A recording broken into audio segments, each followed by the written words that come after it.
A chance de ver um deslizamento alpino no momento de sua criação é interessante demais para se perder. Mas para os milhares que vivem sob a sombra da represa mais alta da Europa, inconscientes do espetáculo que se desenrola, já é tarde demais. Imediatamente pensei que a represa tinha desabado. Quando a morte está muito próxima, você acha que vai morrer.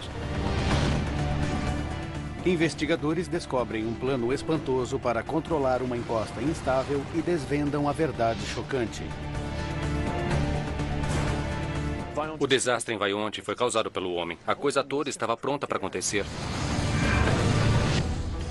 Desastres não acontecem simplesmente. Eles são provocados por uma cadeia de eventos críticos. Veja as informações e a contagem regressiva dos segundos fatais para o desastre. Segundos fatais. Tsunami nas montanhas. Norte da Itália. O Vale do Vaionte. 9 de novembro de 1963. Funcionários da Agência Nacional de Energia Elétrica da Itália estão almoçando no alto da represa de Vaionte. Hoje, como fazem todos os dias, eles observam as encostas, admirando um espetáculo natural fantástico. Enquanto maciços de terra do Monte Toc deslizam na direção do reservatório. 2 horas da tarde. Habitantes locais também estão cientes do deslizamento gradativo. Gervásia Mazzucco, de 11 anos, mora em Casso, uma pequena aldeia do lado oposto do Monte Toc. As pessoas viram as fendas no Monte Toc e pude perceber que os adultos estavam assustados. Eu também fiquei preocupada. Uma semana antes, minha mãe me disse que sonhara estar sufocando na água.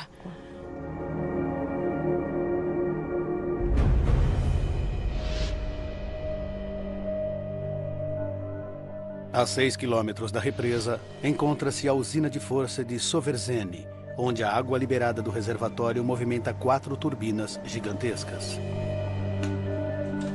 Luigi Rives é gerente-geral da usina e tem acompanhado o deslizamento diário da encosta. Hoje o movimento é tão grande que ele imagina que pode haver alguma coisa errada. Eu recebi os dados sobre o movimento do deslizamento. Fiquei surpreso e pedi confirmação. Da sala de controle, eles podiam ver blocos de rochas e solo caindo na água. O gráfico mostrava que um desabamento estava prestes a ocorrer.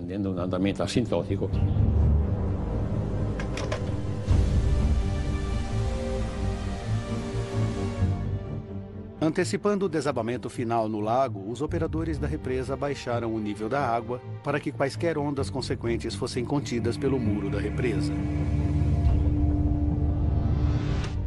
3 horas da tarde. Ao longo das encostas do Monte Toc, autoridades da companhia elétrica insistem com os fazendeiros para que eles afastem seu gado dali. O padre local, Dom Carlo Honorini, sente a ansiedade dos aldeões. Nós sabíamos alguma coisa, mas eram rumores. Não sabíamos quanto do Monte Toc viria abaixo, ou mesmo se a represa desabaria.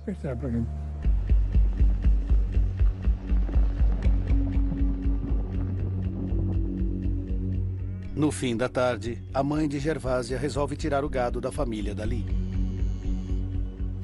Eu queria ir até o Monte Toc com a minha mãe, como sempre fazia.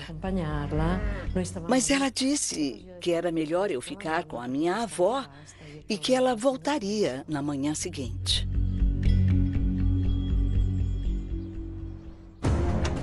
Cinco horas da tarde. Em Longarone, uma cidadezinha a apenas 2 quilômetros da base da represa, outra estudante, Micaela Coletti, está jantando com a família. Em Longarone, o ambiente andava meio diferente. Podiam-se ouvir ruídos estranhos. O pai de Micaela trabalha na represa e sua mãe estava assustada com uma coisa que ele tinha dito. Ouvi minha mãe dizendo: é melhor mandar as crianças para longe. Eu fiquei chocada e pensei: o que foi que fizemos para a mamãe querer se livrar de nós? Meu pai replicou: se tivermos de morrer pelo desmoronamento da represa, é melhor morrermos todos juntos. 6 horas da tarde. Às 6 da tarde, disseram-nos que o desabamento ia começar e nos mandaram subir. O pessoal-chave da usina de força foi convidado a se juntar aos engenheiros no alto da represa para monitorar o deslizamento. Mas Luigi tem trabalho a terminar. Eu queria subir, mas disse a um colega: infelizmente, preciso terminar isto. E fiquei enquanto ele subiu. 9 horas da noite. Da posição privilegiada no topo da represa mais alta da Europa, os colegas de Luigi esperam testemunhar a criação de uma onda como um tsunami de 20 metros de altura devido ao deslizamento na água.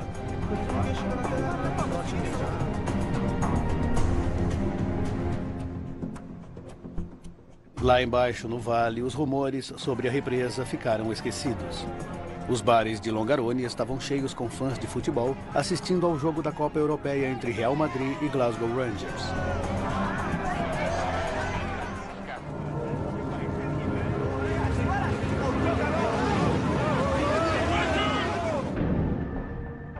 – 10h39 da noite. Em Casso, bem acima da represa, Gervásia dorme profundamente. A casa é então tomada por um barulho terrível. Não foi como ouvir o barulho do outro lado da montanha. Era como estar dentro dele. Foi algo imenso. Minha avó disse: é o fim do mundo.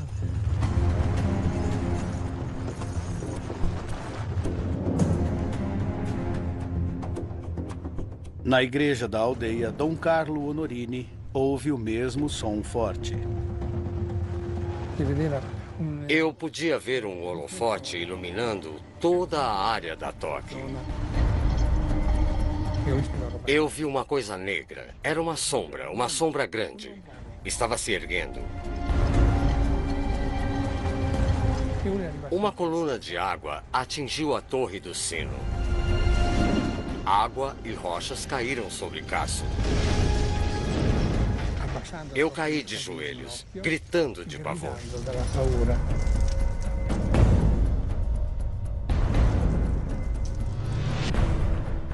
Temendo que a casa pudesse ser destruída, o irmão de Gervásia tenta salvar a família. Ele me agarrou pelos ombros e me empurrou pela escada para a porta dos fundos, me jogando para fora. Casso fica a mais de 250 metros acima do reservatório, mas está alagado. Eu corria como louca, porque estava muito assustada. Meu instinto dizia para subir. Mas eu achava que ia morrer.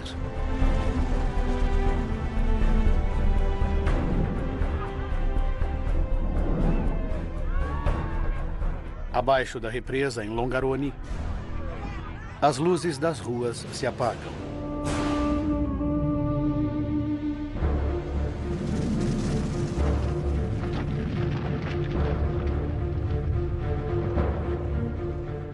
Micaela Coletti está deitada. Eu fingia estar dormindo, esperando por um beijo de minha mãe.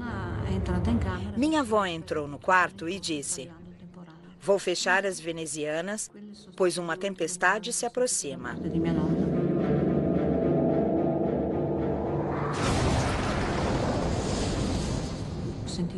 Senti minha cama se dobrar ao meio.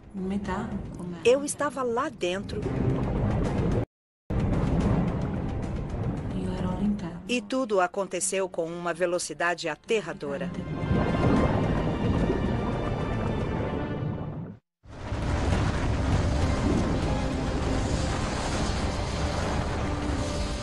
Um muro de água de 70 metros de altura varre Longarone, inundando o vale, derrubando construções e matando centenas.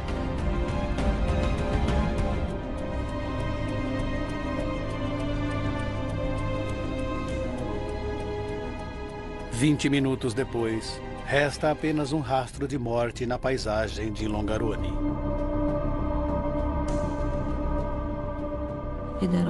Eu estava coberta pelos destroços e senti que precisava fazer um esforço para tocar o meu rosto. Não me lembro de muita coisa depois disso. Longarone estava destruída. Começam os esforços para um resgate, mas poucos sobreviventes são encontrados. Casas, ruas, a ferrovia, tudo agora jaz enterrado nos escombros.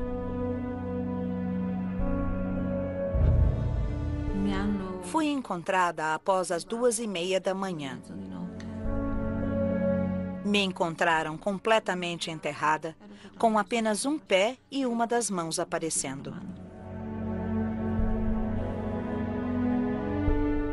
Micaela é uma das 30 crianças resgatadas e a única da família a sobreviver.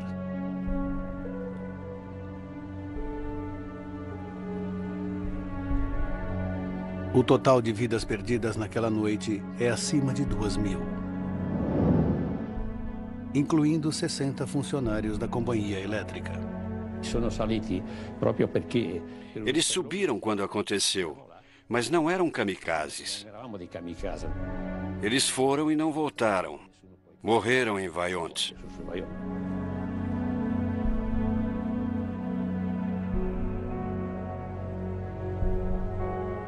À luz do nascer do dia, os homens do resgate ficaram atônitos por ver que pedras e lama agora enchiam o imenso reservatório, e uma cicatriz fantasmagórica em forma de M, de calcário recém-exposto, identifica onde horas antes havia terra cultivável.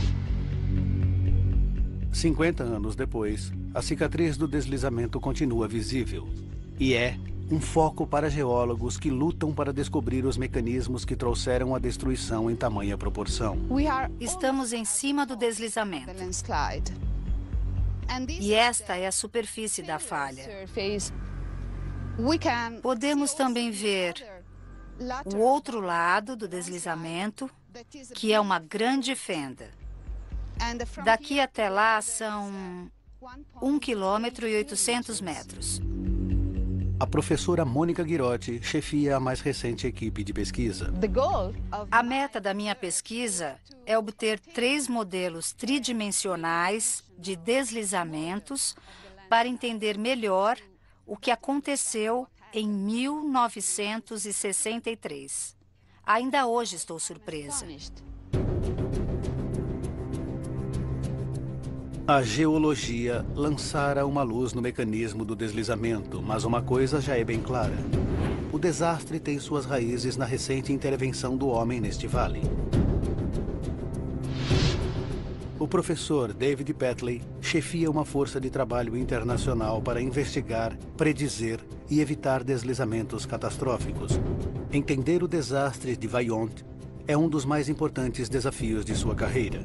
Vaillant, em termos de perda de vidas, é o maior desastre envolvendo um deslizamento na Europa no último século. E provavelmente é o deslizamento mais importante de todos os tempos, porque despertou a nossa consciência para uma série de problemas. As descobertas de Petley são inequívocas. O desastre em Vaillant foi causado pelo homem.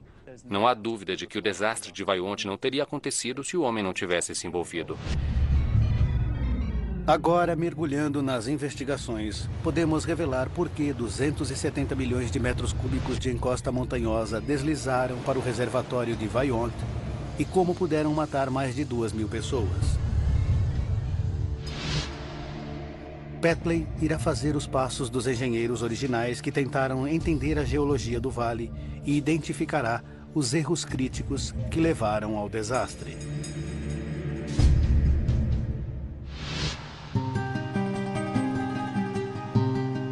Em 1956, começaram as escavações da represa de Vaillant. Ela bloqueará um desfiladeiro escarpado para criar um dos lagos mais profundos feitos pelo homem e gerar hidroeletricidade para alimentar o boom econômico pós-guerra da Itália.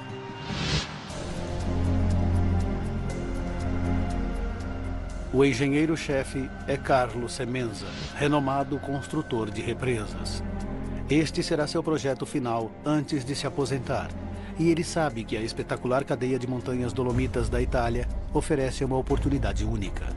As Dolomitas fazem parte dos Alpes e consistem basicamente de maciços de calcário que foram empurrados de seus picos elevados.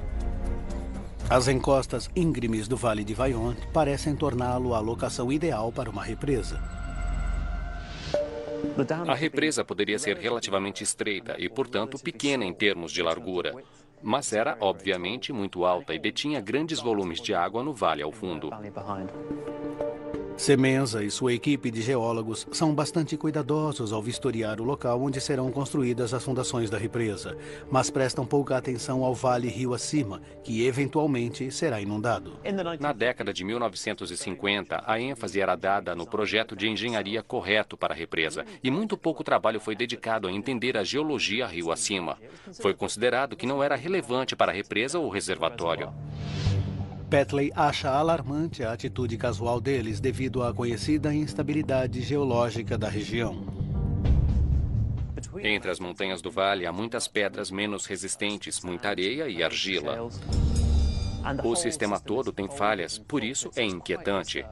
É o ambiente clássico para a criação de deslizamentos. Nada disso é novidade para a população local. Eles vivem em constante vigilância para sinais de quedas de rochas e deslizamentos. E o Monte Toc, adjacente à localização da represa, até ganhou um apelido, a montanha que anda. A construção continua por 2 anos e a represa de 261 metros de altura está quase pronta, quando em 22 de março de 1959, um novo reservatório na vizinha Pontesi sofre um grande deslizamento, criando uma onda como um tsunami de 20 metros de altura, afogando um funcionário e passando por cima da represa. Esta foi a primeira vez que se entendeu que havia efeitos realmente danosos de grandes deslizamentos e que enviou um choque sísmico nos reservatórios no norte da Itália. E foi justamente esse mecanismo que causou morte e destruição em Vajont. A encosta deslizou para o lago, gerando um enorme tsunami. A represa permaneceu intacta, mas a onda a cobriu, inundando o vale abaixo. A indústria hidráulica subestimou as consequências potenciais de inundar um vale.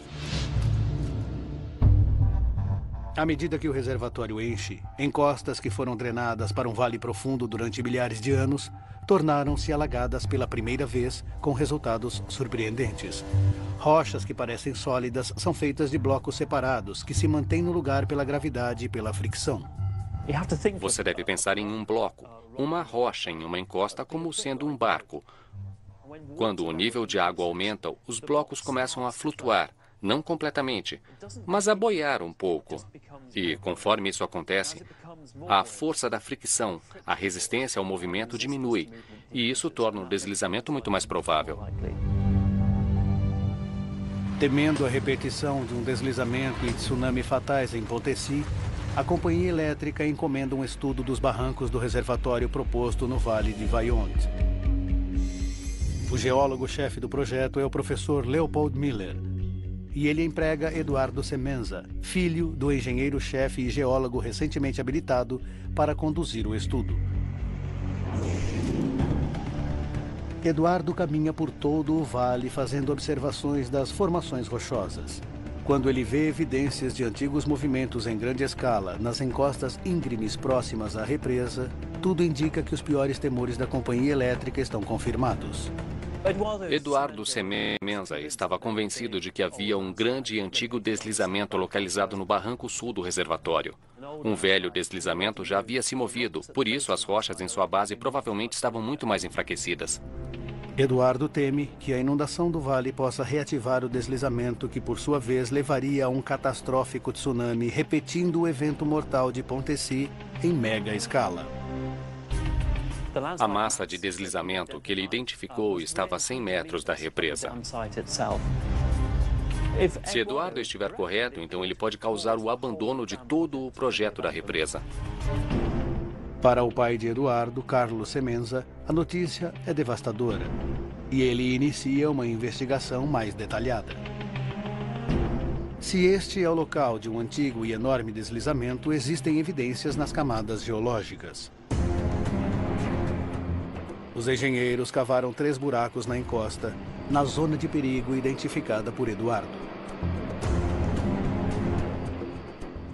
A equipe de geólogos procura sinais de movimentos prévios, rochas que sofreram abalos ou camadas de argila instáveis. Apesar da perfuração de 170 metros na rocha, eles não encontram evidência de um antigo deslizamento. O líder do projeto, Carlos Semenza, está aliviado. Seu conselheiro, o geólogo-chefe professor Miller, tem certeza de que as encostas são feitas de blocos de calcário sólidos e sem mobilidade. Os projetistas da represa chegam à conclusão de que, embora houvesse potencial para pequenos deslizamentos nos barrancos do reservatório, não havia perigo real para grandes fendas. Em fevereiro de 1960, com a ameaça de um deslizamento destrutivo descartada, Semenza dá o sinal verde para a próxima fase do projeto.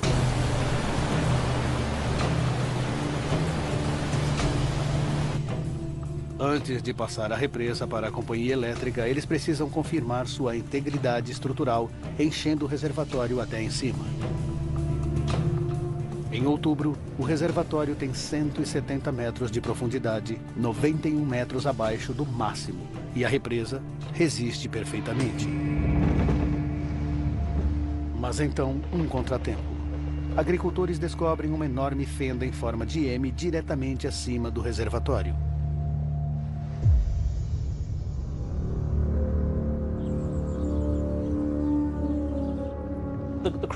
A fenda que se abriu é bem grande, com cerca de 1.700 metros de comprimento. Está se alargando cerca de 3 centímetros por dia. Deve ter sido uma surpresa terrível para a equipe. 4 de novembro de 1960. Os temores da companhia elétrica são concretizados apenas 2 dias mais tarde, quando um naco de encosta do tamanho de 6 campos de futebol desaba sobre o reservatório de Vaillant, criando uma enorme onda. Felizmente, ninguém se feriu. Mas o resto desse deslizamento colossal ainda está em movimento, e os registros revelam uma nova sensação de urgência na companhia elétrica. Da análise anterior de Eduardo das camadas geológicas, eles creem que o restante do solo instável provavelmente penetre até 250 metros na encosta, criando um volume equivalente a 90 quarteirões com arranha-céus de 30 andares. O engenheiro-chefe Carlos Semenza precisa controlar essa encosta antes que a massa instável desabe no lago e destrua o vale abaixo.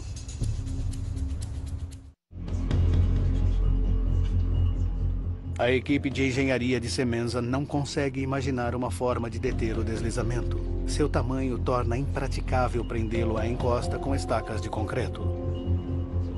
Mas o professor Miller tem um palpite de poder controlar a velocidade do deslizamento para o reservatório e evitar um tsunami devastador. Ele acredita que se o aumento do nível de água ativa o deslizamento, diminuir esse nível teria o efeito contrário. Carlos Semenza imediatamente põe então em prática a ideia de Miller e abre as comportas para reduzir a profundidade da água. A teoria de Miller simplesmente diz que diminuir o nível do reservatório fará a água drenar das encostas, aumentando a fricção e ancorando os blocos de calcário à encosta. Nos 2 meses seguintes, a taxa de movimento diminui de 3 centímetros por dia para 1 milímetro. A grande massa de encosta foi diminuindo e acabou parando. Como consequência, Miller e Semenza tinham certeza de que o aumento do nível do lago elevaria o movimento e a diminuição do nível o reduziria. Mesmo que não possam deter permanentemente o deslizamento, os dois homens estão convencidos de que podem controlar sua velocidade em direção ao vale. Semenza e Miller propõem atenuar a queda da gigantesca massa de rochas no lago, usando a profundidade da água no reservatório como o acelerador e o freio de um carro, deixando a represa livre para começar a geração de energia. É um plano simples, mas Petley está horrorizado. O conhecimento deles sobre geologia e os mecanismos de movimento dessa grande massa era realmente muito fraco. Mas, apesar da falta de conhecimento, eles embarcaram nesse plano ousado para atentar o movimento do deslizamento através do aumento e diminuição do nível do lago. A equipe de geólogos de Miller tem certeza de que poderá soltar a grande massa gradualmente, sem causar um perigoso tsunami. Mas Carlos Semenza é mais cauteloso. Ele insiste em expandir o plano, visando a pior das hipóteses, onde o deslizamento total cairia no lago em um evento catastrófico e um tsunami seria criado. Semenza encomenda então um estudo para descobrir a profundidade máxima segura do reservatório, um nível de água deixando exposto um muro suficiente para conter o maior tsunami possível. Semenza estava tentando assegurar que o tsunami não engolfaria a represa. Estamos em 1961 e não há computadores para uma simulação de tsunami. A equipe de Carlo constrói então uma maquete da represa e executa uma série de simulações físicas. O objetivo era ver quão grande a onda poderia ser. O experimento inicial sugere um tsunami com altura de 20 metros. Então, Semenza fixa uma profundidade máxima do reservatório com 25 metros de concreto exposto protegendo o vale abaixo. Finalmente, ele acredita ter todos os pontos cobertos. Carlos Semenza ainda precisa aprimorar seus cálculos, mas antes que possa fazê-lo, ele morre de hemorragia cerebral. Sem a liderança de seu engenheiro-chefe visionário, o projeto entra em crise e a companhia elétrica reúne uma nova equipe para executar o plano e salvar o legado de Semenza. –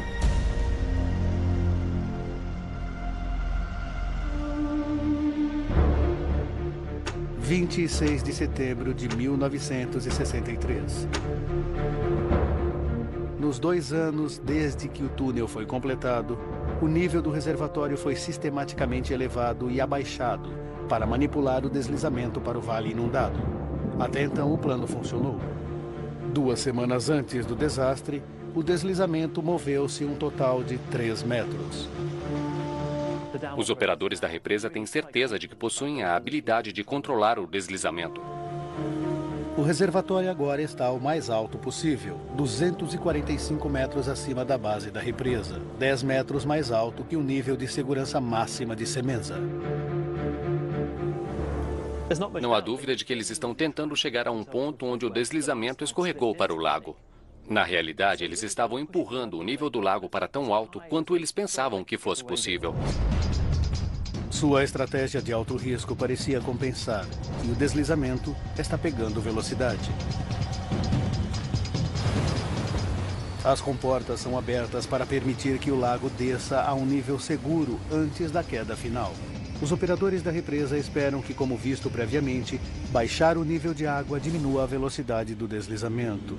Mas desta vez é diferente. De fato, o deslizamento continua a acelerar. Isso eles não esperavam. Por isso ficaram confusos com o que estava acontecendo. Se a encosta cair agora, a simulação garante um tsunami que se derramará sobre o muro da represa.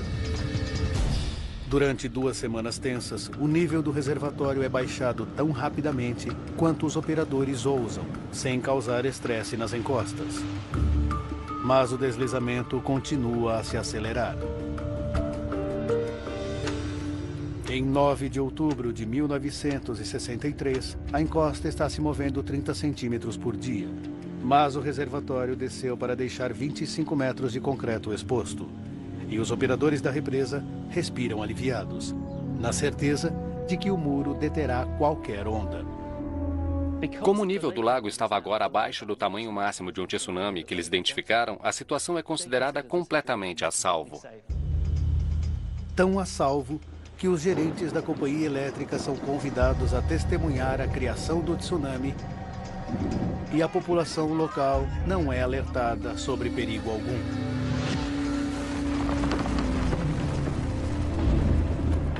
Mas, em vez do tsunami previsto de 20 metros, a onda levantou-se 200 metros acima da represa. 10 vezes maior do que o esperado.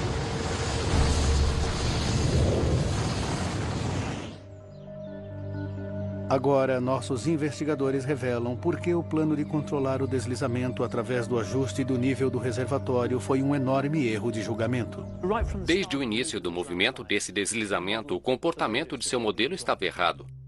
A investigação geológica falhou em identificar que no interior do calcário havia finas camadas de argila, que, fofas, produziram uma zona de fraqueza. Os buracos abertos pela equipe de geologia para procurar evidências de uma superfície fraca não foram fundos o bastante para encontrar argila. Vocês estão procurando uma camada de argila que poderia estar 250 metros abaixo da superfície, talvez com apenas 1 centímetro de espessura, mas é exatamente isso que determina se esse deslizamento pode mover-se ou não. As extraordinárias propriedades dessa camada de argila fizeram com que todo o lado da montanha se soltasse de uma vez, a uma velocidade incrível. O estudo de Mônica Ghirotti sobre o Monte Toque revelou os depósitos de argila que a equipe de Miller não viu. Esta é a argila sobre a qual o deslizamento de 1963 se moveu. É uma camada contínua. Quando houve uma falha, a massa se moveu. Mas a investigação de Ghirotti se concentra em outra coincidência desta fina camada de argila. Essa argila é material impermeável que não permite que a água passe. Uma camada à prova d'água sugere um mecanismo inteiramente novo, jamais considerado por Miller. A água da chuva do alto do Monte Toque poderia correr pela rocha abaixo da argila e ficar presa. O aumento da pressão sobre a argila vindo de baixo poderia desestabilizar a superfície do deslizamento, mas seria preciso um enorme volume de água retirada para deslocar essa massa. Decisivamente, a equipe de Ghirotti reuniu evidências de que a água da chuva da parte superior do Monte Toque acumulou-se no calcário isolado abaixo do deslizamento. Depois de fortes chuvas, um grande volume de água ficou retido sob a argila. E sem ter para onde correr, a pressão aumentou e o deslizamento recebeu um impulso extra. Está claro para Ghirotti que, ao tentar controlar o deslizamento simplesmente mudando o nível de água do reservatório, eles deixaram de lado um elemento crucial. Não foi um bom plano, porque Miller não considerou a existência de argila no interior da encosta. Assim, ele controlou apenas os níveis do lago, mas não o índice pluviométrico. Foi um projeto sem esperança.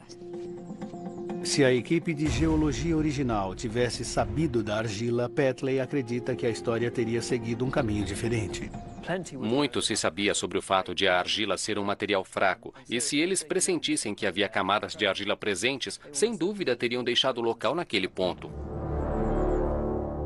Quando Petley volta aos arquivos, percebe o quão perto Miller chegou de identificar a camada de argila. Em 1961, Miller instalou 4 medidores de pressão de água chamados piezômetros para monitorar o nível de água na rocha. Ele queria ter certeza de que a encosta de calcário estava se comportando da forma como sua teoria tinha previsto. 3 desses instrumentos confirmaram a expectativa de Miller, que o nível de água na rocha seguia o nível do reservatório. Mas, oculta nos dados do quarto piezômetro, Petley descobre evidências devastadoras de uma camada de argila. O nível da água no buraco no solo não correspondia em nada ao nível da água no lago. O piezômetro apresentou uma leitura alta da água, independentemente do nível de água no reservatório. Isso provavelmente era uma indicação de que as camadas de argila estavam retendo a água com alta pressão sob a massa de deslizamento. Mas Miller assumiu que o quarto piezômetro estava defeituoso e que seus dados estavam errados. Como o comportamento desse buraco no solo não estava em conformidade com as ideias de como o deslizamento estava operando, ele foi ignorado.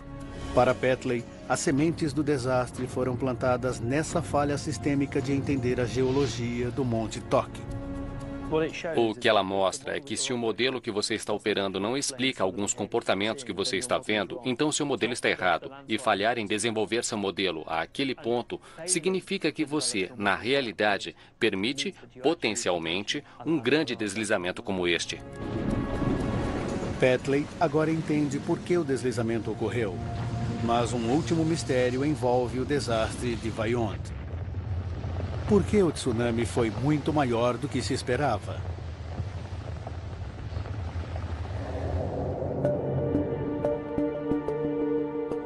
O professor Petley volta a sua atenção para os experimentos de simulação de tsunami de Semenza.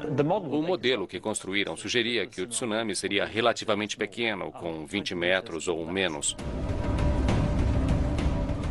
O deslizamento real, porém, gerou uma onda de deslocamento que foi maior que 200 metros acima da altura da represa. O modelo de escala meticulosa deveria ter dado uma indicação acurada do tamanho do tsunami, ligado a um fator crítico. O resultado do modelo depende da velocidade na qual o deslizamento se move. Os experimentos testaram o efeito de deslizamentos através de um período de tempo, de vagaroso até o mais rápido, que poderiam esperar que o deslizamento se movesse. A equipe de engenharia tinha um palpite bem fundamentado de que 1 minuto seria o mais rápido que o deslizamento levaria, correlacionando-se com apenas 4 segundos na simulação. Mas quando Petley examina dados da noite do desastre, ele descobre que todo o desmoronamento levou apenas 45 segundos. Embora apenas 15 segundos menos que o estimado, esse erro de 25% é suficiente para mudar totalmente o resultado da simulação. O modelo construído era muito sensível e muito bom, mas em modelagem por computador sempre usamos a frase garbage in, garbage out. O lixo que entra é o mesmo que sai. E nesse caso, porque se assumiu que o deslizamento se moveria lentamente, eles alimentaram o modelo com dados que provocaram resultados enganosos. Implementar os resultados falsos da simulação teve consequências muito reais. A velocidade incrível da queda final intriga os cientistas há quase 5 décadas. A aceleração é realmente dramática. É como a aceleração de um carro de Fórmula 1. Em poucos segundos, esse deslizamento foi do movimento de poucos centímetros por hora para provavelmente cerca de 100 quilômetros por hora. Petley agora acredita ter solucionado o mistério dessa fenomenal aceleração final. E mais uma vez, a resposta está na argila e seu comportamento extraordinário quando comprimida no solo profundo. É preciso pensar que há 200 metros de calcário sólido sobre essa camada de argila. Petley mostrou que, quando enterrada sob milhões de toneladas de rocha, a argila normalmente fofa torna-se rígida. O material é essencialmente instável, é rígido e é forte. Durante milênios, a argila não foi remexida. Mas encher o reservatório pela primeira vez criou uma tensão enorme sobre essa camada fina. Isso permitiu que a argila começasse a se deformar e, conforme isso ocorria, gerou o que chamamos de microfendas, pequenas rachaduras, fraturas que aumentavam na argila. O comportamento surpreendente dessas microfendas é a chave para a aceleração final do deslizamento. À medida que o deslizamento continuava, essas pequenas fendas cresceram, projetando-se para fora, formando grandes rachaduras, e conforme elas se juntavam, formaram uma única superfície por toda a argila. Uma vez que as microfendas se espalharam pela superfície em forma de M do deslizamento, o colapso total era inevitável. Testemunhas relatam que o colapso final ocorreu em apenas 45 segundos. Mas a análise de Petley mostra que essa fase irreversível final começou muito antes. O evento de 45 segundos é a parte que percebemos, mas, de fato, essa aceleração final do deslizamento não ocorreu em 45 segundos, mas em cerca de 60 dias. 10 de agosto de 1963, 60 dias antes do colapso final. A água estava em seu nível máximo até aquela data, apenas 25 metros abaixo do topo da represa. Até esse ponto, a ascensão e queda do lago vinham causando a propagação de microfendas. Mas agora, as fendas penetraram tanto na argila que uma reação em cadeia teve início e as fendas se espalharam por si só. Elas agora controlam o movimento do deslizamento. E nesse ponto, os operadores não tinham controle do comportamento do deslizamento, embora pensassem o contrário. Uma por uma, as poucas pequenas áreas de argila sem fendas vão rachando cada vez mais depressa e o deslizamento se acelera. É uma clássica falha estrondosa. A coisa toda estava preparada para acontecer.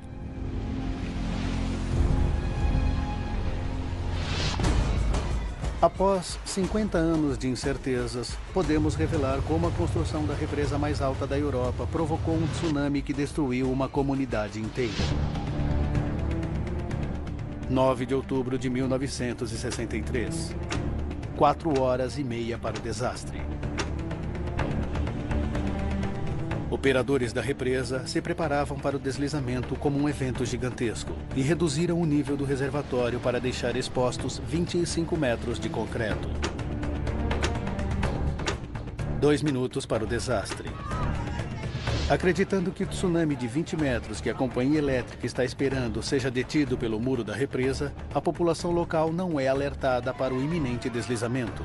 E funcionários da companhia elétrica observam o espetáculo de uma posição privilegiada, do topo da represa. 1 minuto para o desastre.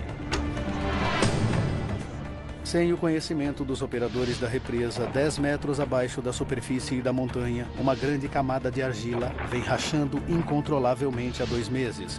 E agora, apenas um pequeno trecho está intacto. 45 segundos para o desastre. A argila se rompe e um deslizamento do tamanho de 90 quarteirões urbanos avança perigosamente em direção ao reservatório.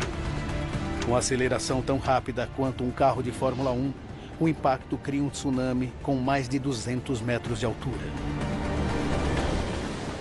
30 milhões de toneladas de água se precipitam por 261 metros, abrindo um buraco de 40 metros de profundidade no solo do vale.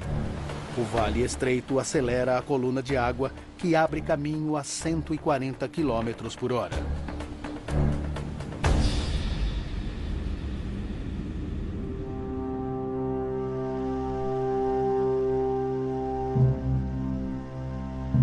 Longarone é destruída em menos de 2 minutos. Eu olhei para fora do helicóptero e vi o lugar atingido pela onda. O vale inteiro desapareceu. O vale sumiu. Vaillantes demonstra a estupidez do homem e seu fracasso em entender os sistemas naturais. Seu modelo de como lidar com esse deslizamento foi completamente errado e, de fato, levou à catástrofe que finalmente ocorreu. Em 1971, 2 pessoas foram condenadas por múltiplos homicídios culposos, incluindo o engenheiro-chefe que substituiu Carlos Semenza. Ele foi condenado a 2 anos de cadeia.